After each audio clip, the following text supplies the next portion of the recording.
Engineer Haji Muhammad Zain bin Haji Saleh, Chairman of ASEAN Federation of Engineering Organisation or AFEO and President of Pertubuhan Ukur Jurutera dan Arkitek Negara Brunei Darussalam, Puja. His Excellency Lim Sotaf, Vice Chairman of AFEO and Secretary General of the Board of Engineers Cambodia. Engineer Ong Ching Lun, President of the Institution of Engineers Malaysia. Other presidents or official representatives of engineering organizations from ASEAN nations. Dr. Engineer Hero Dewanto, Persatuan Insinyur Indonesia. Professor Engineer Kampong Pavongsa, Lao Union of Science and Engineering Association. Engineer U Aung Min, Federation of Myanmar Engineering Society, Myanmar. Engineer Federico A. Monsada, the Philippine Technological Council, Philippines. Dr. Richard Kwok, the Institution of Engineers, Singapore. Dr. Thanes Wirasiri, Engineering Institute of Thailand, under His Majesty the King's patronage, Thailand. Dr.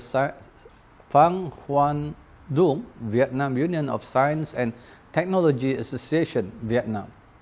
AFEO Secretary General Engineer Muhammad Khair Muhammad, AFEO officials and delegates, distinguished guests, ladies and gentlemen, good morning and salam sejahtera. It gives me great pleasure to welcome all of you to the 20th AFEO Midterm Governing Board Meeting 2021. Initially, the midterm meeting, which was planned to be held physically in Malaysia, is now conducted virtually as we are struggling to battle the COVID-19 in our respective countries. Here, I would like to record my appreciation to IEM for hosting the meeting in Malaysia and giving me the opportunity to say a few words to the presidents and delegates of the member organization of AFEO. I was made to understand AFEO means the ASEAN Federation of Engineering Organizations, formed by 10 engineering institutions and professional organizations of ASEAN countries, with the main objective or main focus of 1. Promoting goodwill and mutual understanding, 2. Establishing and developing a baseline standard for the engineering profession in facilitating mobility of engineers for all ASEAN member countries. I applaud and congratulate all of you for the efforts thus far, despite the challenges you face, especially with the diverse culture and tradition, which are unique to us. Culminating from these insurmountable efforts, you have brought us together to create win-win situations and value-adding propositions for the engineering fraternity. It is encouraging to see guests from Brunei, Cambodia, Indonesia, Laos, Myanmar, Philippines, Singapore, Thailand and Vietnam joining their Malaysian associates to advocate the exchange of information and sharing of ideas in engineering for our mutual benefits. Since the outbreak of COVID-19 in Malaysia, the government has proactively announced 8 aid packages totaling 530 billion Malaysian ringgit, which was aimed at revitalizing the economy and of uplifting the various sectors for its survivability. In combating the COVID-19 virus, many standard operating procedures, or SOPs, were established and deployed. However, we must endeavor to minimize the impact of the pandemic in ensuring the livelihood of our people is not jeopardized and protecting lives. In balancing between the economic and health imperatives, we must continuously collect and analyze data to help us make prudent policies in ensuring healthy socio-economic decisions in these challenging times. In year 2020, the construction industry contributed 78 billion Malaysian ringgit, which amounted to 4% of the total gross domestic product or GDP of 1.342 trillion Malaysian ringgit. Its multiplier effect has benefited 196 other economic segments. Among them were 131 projects under the supervision of the Ministry of Works. Equally important is the manufacturing sector, which contributed 23% of Malaysian GDP. In these regards, we have to thank everyone in the engineering fraternity, including engineers, technologists, and technicians, for this utterly amazing achievement. Ladies and gentlemen, infrastructure is one of the bases for economic growth. Just like education and healthcare, public transport is another important infrastructure to enable the continued expansion of socio-economic activities in our cities. We are delighted by the fact that Southeast Asia is catching up rapidly in terms of urban mobility. For example, in Thailand, the orange, pink, and yellow lines of the Bangkok MRT are now under construction concurrently. In the Philippines, you have the MRT Line 7, Metro Manila Subway, and Makati Intra-City Subway under construction.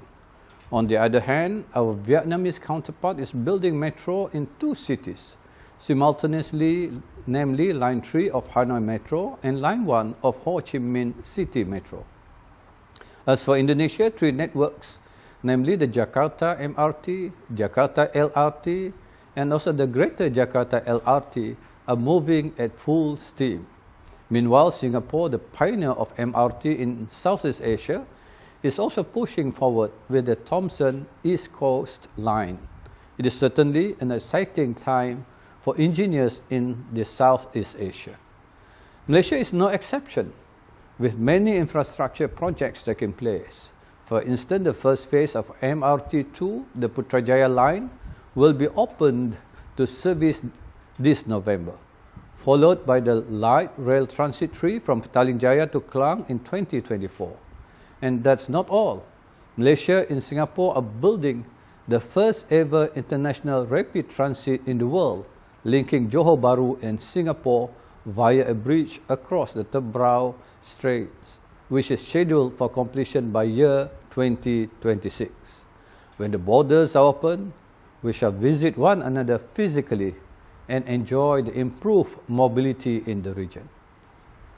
Ladies and gentlemen, for over a year, the global economy was terribly disrupted by the COVID-19 pandemic. All of us are aware that to revitalize our economies, vaccination is the only way forward. In Malaysia, apart from the National Immunization Program, the Construction Industry Development Board, or CIDB, a construction industry regulator, is also doing its part by introducing a parallel pathway, the Construction Industry Vaccination Program, or in short, CIVAC, to accelerate the vaccine rollout. The program aims to protect the lives of our industry personnel, including migrant workers from neighboring countries such as Indonesia, Myanmar, Cambodia, and Bangladesh, as we appreciate and value the contribution of this workforce.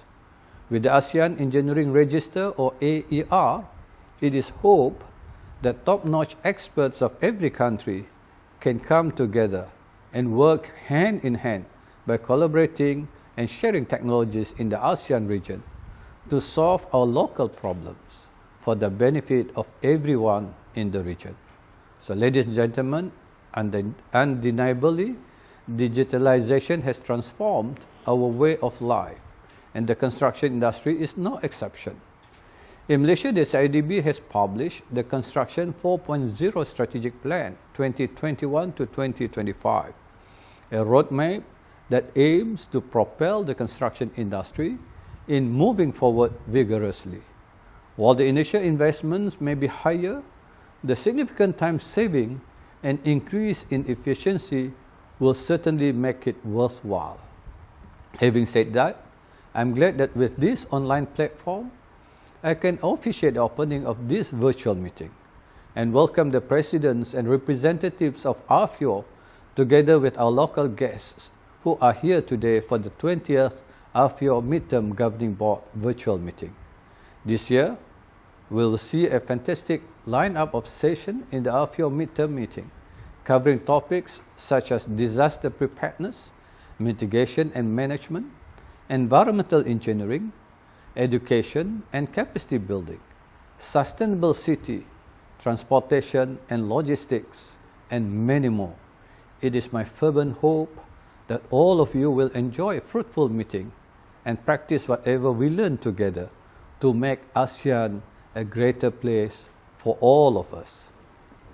Without further ado, I hereby declare the 20th AFEO Midterm Governing Board virtual meeting officially open. Stay safe and healthy. Thank you.